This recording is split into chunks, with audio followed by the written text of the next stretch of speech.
In this tutorial, we will continue with our collection of solitaires. If you haven't been able to follow the first part of the tutorial, you can download the attached file in this lesson and continue from where we left off. To start, we will save the first model in the Curator panel so we can use it later.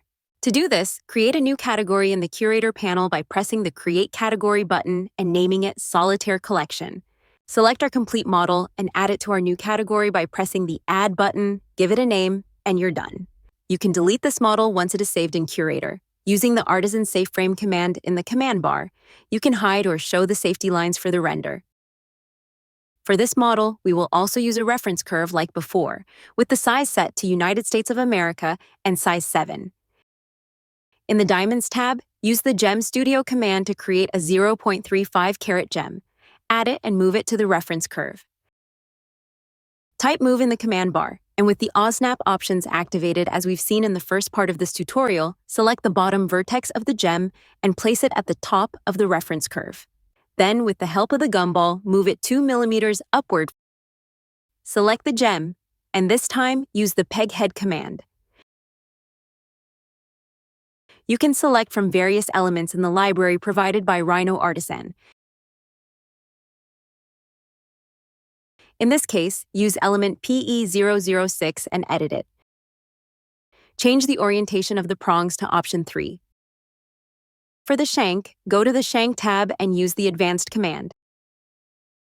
Selecting element 014. To center the element, select Pan, Zoom, and Rotate, and then Zoom Extends All. It is important to remember to select the same size as the reference curve, so change to United States of America, size 7. Change the opening to 8.70 millimeters. Now, change the upper profiles. Change the comfort type to solid, and do the same for the other side. To know which profile you want to edit, you can look at the colored dots on each one. They match the colors in the profile list on the panel.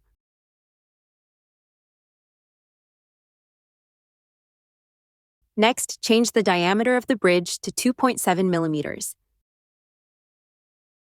Finally, adjust the height of the peg head. Select it and press Edit. From the front view, observe how it protrudes below the shank and adjust the height until it is hidden. We have finished the model. To see it better, select Pan, Zoom, and Rotate, and then Zoom Extends All.